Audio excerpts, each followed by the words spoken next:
Oxirgisi. Biz birinchi o'tishimiz kerak edi buni, esdan chiqib qolibdi. Gapning ifoda maqsadiga ko'ra turlari. Nima degani bo'lsa, biz bitta gapni gapirar ekanmiz, o'sha gapni gapirishdan ko'zlagan nimamiz bo'ladi? Maqsadimiz bo'ladi. O'sha narsa ifoda maqsadiga ko'ra turini belgilab beradi. Necha xil maqsadda gapiramiz? 4 xil maqsadda gapiramiz. Birinchisi darak gap, ya'ni biror narsani daragini berish uchun ishlatiladi. Ikkinchisi so'roq gap, ya'ni biror narsani endi nima qilish uchun so'rash uchun aytiladi. Uchinchisi buyruq gap, biror narsani biror kimga nima qilish uchun buyurish uchun ishlatiladi. Va uchinchisi istak gap, biror kimdan biror narsani nima qilish uchun istash uchun ishlatiladi. Tushunarlimi? Biz bitta gapirishimizdan ko'zlagan maqsadimiz 4 xil bo'ladi. Xabar berish, so'roq olish, ya'ni axborot so'rash va buyurish va xohlash. Tushundingizmi? Xo'p, darak gap qanaqa bo'ladi? Hammasini kesimga qarab aniqlaysiz. Darak gap 2 xil shaklda keladi. Birinchisi kesimi xabar maildagi fe'l bilan keladi. Xabar mayli qanaqa bo'lardi? Tarkibida 3 ta zamon qo'shimchasidan bittasi bo'lsa, darak gap bo'lardi. Xabar mayli bo'lardi. Masalan, u keldi, xabar beryaptimi? Deb turibdi yoki men yozyapman. Yozayotganimdan nima beryapman? Sizga darak beryapman. Tushunyapsizmi? Xabar darak beradi. Shu Sanobar to'xtamasdan telefon o'ynaydi desa, nima qilyapmiz? O'ynashidan sizga darak beryapman. Ko'p telefon o'ynaydi, e'tiborli bo'linglar deb turib darak. Ertaga yomg'ir yog'adi. Yomg'ir yog'ishidan sizga nima qilyapman? Darak beryapman. Bo'ldi, shu maktabga boraman, unaqa qilaman, bunaqa qilaman, yozyapman, kelyapman, turyapman, o'lib ketyapman, tirilib ketyapman. Mana shunaqa so'zlaring xullas kalom darak bo'ladi. Keyingisi ikkinchisi. Agar gap kesimi ot kesim shaklda bo'lsa ham, u darak gap bo'ladi. Tushundingizmi? Masalan, endi men oshqovoqman deysiz-ku. Ot kesimmi? Mana. Ot kesim. Men oshqovoqman deb darak beryapti. Sanobar guruhimizning eng aqlli o'quvchisi darak beryapti. Tushunyapsizmi? Zilola juda ham aqlli darak beryapman. Men juda kamtarman. Mushtariy ko'p gapiradi desam, menda mana darak gap bo'lib qoladi. Mushtariy chordanalik yoki jamashuylik desam, o'sha darak gap bo'ladi. Sizga biror narsani nimasini beradi? Daragini beradi. Buni topish hech qanday muammo tug'dirmaydi. So'roq gap. So'roq gaplar ham 2 xil yo'l bilan hosil qilinadi. Birinchisi so'roq olmoshlari orqali hosil qilinadi. Qaysi so'roq olmoshlari? O'sha kim, nima, qayer, qachon, qanday, qanaqa, qaysi, qancha, nechta, nechancha, o'shalar gapda qatnasa so'roq olib qoladi. Masalan, kim keldi? So'roqmi? Qaydan bilyapsiz? Darak gapda oxiriga nuqta qo'yilsa, so'roq gapda oxiriga so'roq belgisi qo'yiladi. Mana kim keldi? Qachon o'lasan? Tushundingizmi? Qayerga ketyapsan? Qayerga ketyapsan? Mana oxirgi so'roq belgisi qo'yiladi. Bozordan nima olding? Nimaga pichirlashaverasan? Tushunyapsizmi? Shunaqa gaplar qanaqa gap bo'ladi? So'roq gap. Ikkinchisi so'roq yuklamalari orqali hosil qilsa bo'ladi. So'roq yuklamalari orqali so'roq gap hosil qilish mumkin. Qanaqa bo'ladi so'roq yuklamalari orqali hosil qilingan? So'roq yuklamalari qaysi edi o'zi? Mi, chi, a, ya bilan hosil qilish mumkin mana. Kelasanmi? To'g'rimi? Kelasanmi so'rayapti. Domla menchi. Men ham gapiramanmi? Ertaga biznikiga borasan deb qo'yasizlar, to'g'rimi? Bugun bizga borasan deganda a deyish orqali nima qilyapsiz? So'raysiz. Ertaga darsimiz bo'ladi ya deyish orqali nima qilyapsiz? So'rayapsiz. Natijada qanaqa gap paydo bo'lyapti? So'roq gap paydo bo'lyapti. Tushundingizmi? Tushundinglarmi? Tushunmadinglar. Bo'ldi. Endi so'roq gaplarni bizni chalg'itadigan so'roq gapning 3 ta turi bo'ladi o'rtoqlar. 3 ta. Birinchisi oddiy so'roq gap. Ikkinchisi ritorik so'roq gap. Ya'ni so'roq darak ham deyiladi. So'roq darak gap. Va uchinchisi so'roq buyruq gap. Oddiy so'roq gap shu: keldingmi? Nima olding? Oddiy so'raymiz-ku. o'sha oddiy so'rashda ishlatadigan so'zlarimiz oddiy so'roq gap bo'ladi. Bozordan qachon kelasan? Uylaring qayerda? Qancha puling bor? Nimaga xomushsan? Nega kayfiyating yo'q? Qachon kelasan? Qachon ketasan? Qachon chiqasan?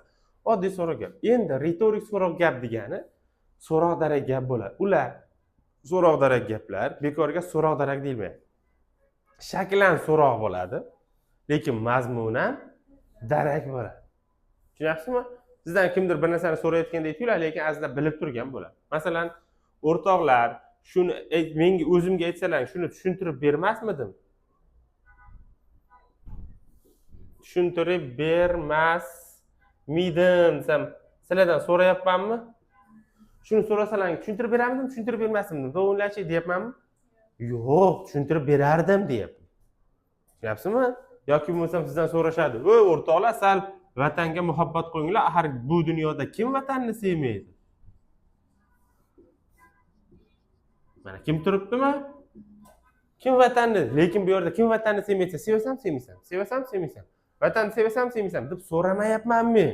Kim vatanni sevmaydi deganimda, axir hamma vatanni sevadi-yu degan mazmunda gapiraman.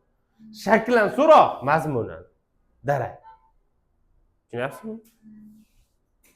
Doskani o'chirib qo'ymaysizmi desam, savol dilsiz, doskani o'chirib qo'yasizmi, qo'ymaysizmi desam, o'chirib qo'ying degani bo'ladimi? Darak, so'roq darak. Tushunyapsizmi? Shunaqa gaplar. Yoki bo'lmasam, kim onasini yaxshi ko'rmaydi? Nimaga yaxshi o'qimaysizlar desam mana. Kim onasini yaxshi ko'rmaysam, kim yaxshi ko'rmaydi? Hamma yaxshi ko'radi. Ya'ni bu yerda hamma onasini yaxshi ko'radi degan ma'noda gapiryapti. Kim pulni yaxshi ko'rmaydi? Kimga pul kerak emas desam, kimga pul kerak emas? Kerakmi, kerak emas?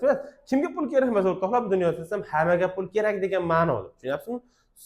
Shakl so'roq ketaveradi, lekin ma'no allaqachon darakka o'tib bo'lgan bo'ladi. Shunaqa gaplar qanaqa gap deyiladi? So'roq darak gap yoki ritorik. Maktabda sizga javob talab qilmaydigan so'roq gaplarni o'rgatishgan. Javob talab qilmaydigan emas, aslida darak mazmunida gapirishingiz kerak. Masalan, kim onani sevmaysa, men deb javob bersa bo'ladi. Lekin u yerda kim onani sevmaydi deganda hammadan so'ramayapti, sevasanmi, sevmaysanmi deb.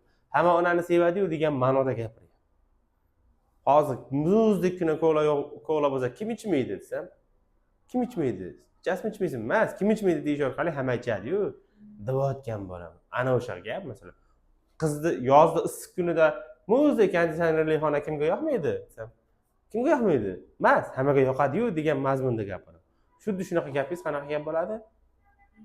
Ritorik so'roq gap bo'ladi. Tushundingizmi? Shakl so'roq, ma'no esa allaqachon darakka o'tib bo'lgan. So'roq buyruq o'z nomi bilan buyuradi. Buyuradi. Zilola bilan Zulxumor ketyapti yonma-yon, lekin Zilola yo'lmay telefonga kallasini tikib yuribdi. Zulxumor oldinga o'tib ketdi. Zulxumorga shunday qaraydi-da, shunday 3 marta amerikanchasiga qaraydi-da, nima deydi? Yurmaysanmi deydi. Mana mi turibdimi? So'raydimi? Yurasanmi, yurmaysanmi desa, ha yoki yo'q demaydi. Yurmaysanmi deganda, shuni qaraganda nima demoqchi u? Buyurib kelyapti. Yur, molga o'xshagan, tezroq yur deb aslida buyuryapti. To'g'rimi? Yoki mol boqqanmisizlar? Molingiz fermerni yeriga kirib ketsa, nima deydi? Molingga qaramaysanmi deydi. To'g'rimi? Endi so'ragan yo'qda, hadicha, molingga qaraysanmi, qaramaysanmi deb. Sizdan biror narsani so'ragani yo'q. Molingga qara, molga o'xshagan deyapti. Tushundingizmi? Shunaqa gaplar qanaqa gap bo'ladi? Ritorik, so'roq, so'roq, buyruq gap bo'ladi. Nimaga 3 ga turga bo'lganini ham tushundingiz-a? Ba'zida biz so'roq orqali darakni berib qo'yamiz, ba'zida so'roq orqali buyruqni berib qo'yamiz. Shuning uchun so'roq darak, so'roq buyruq deb ajratib qo'ying. Eng ko'p milliy sertifikatda sizga ritorikdan tushib qolishi mumkin. Tushunarli? Buyruq gap qanaqa bo'ladi? Kesimi, buyruq gap. Kesimi buyruq mayldagi fe'llar bilan keladi. Kesimi buyruq mayldagi fe'llar bilan kelsa, buyruq gap bo'ladi mana. Hamma yaxshi o'qisin desam mana. Sin turibdimi? Doskaga chiqsin. Vazifalarni bajar. Fe'l bitta o'zi keladi-yu, doim buyruqni ifodalaydi. Tur, yoz, o'chir, tur, eshit meni, daftarga yozma, ruchkangni yig'ishtir, devorga suyanma, kulma, tirjayma desa, shu gaplarning hammasi qanaqa gap bo'ladi? Buyruq gap bo'ladi. Fe'l bitta o'zi kelsa, chunki nimani ifodalaydi deganmiz? Buyruqni ifodalaymiz. To'g'rimi? O'tir, tur, gapir, yig'ishtir, ket, bor, yo'qol, tur, ol, ber, qo'y, chiq degan so'zlar. Endi keyingisi istak gap. Istak gapni kesimi sa bilan kelishi kerak. Faqat sa gapni oxirida kelishi kerak. Nuqta nuqta sa yoki nuqta nuqta sa virgul nuqta nuqta sa kelishi kerak. Agar gap nuqta masalan mana qolibdi, nuqta nuqta sa keyin yana boshqa gap kelib qolsa, o'rtadagi sa hisobga o'tmaydi. Masalan, tezroq bahor kelsa bo'ldi. Tushundingizmi? Agar tezroq bahor kelsa, varrak uchiraman desangiz, qanaqa gap bo'lib qoladi u? Varrak uchiramanga qaraysa, u nima bo'lib qoladi? O'rtada kelmasligi kerak. O'rtada kelsa ham, xullas oxirida sa bo'lishi kerak. Qani hamma yaxshi o'qi, sa. Bu nima? Istakni ifodalaydi. Tushundingizmi? Tezroq bahor kelsa, tezroq yomg'ir yog'sa, tezroq darsimiz tugasa, istak gap. Sa edi desa ham bo'laveradi, to'ppa-to'g'ri. Sa edi desalangan bo'laveradi. Agar sa edi kelib turib tushib qoladigan bo'lsa, saydi desalangan bo'laveradi. Yomg'ir yog'saydi. O'quvchilar mavzularni hammasini zo'r bajarsaydi. Bajarsa, sa edi, saydi deb desalangan bo'laveradi.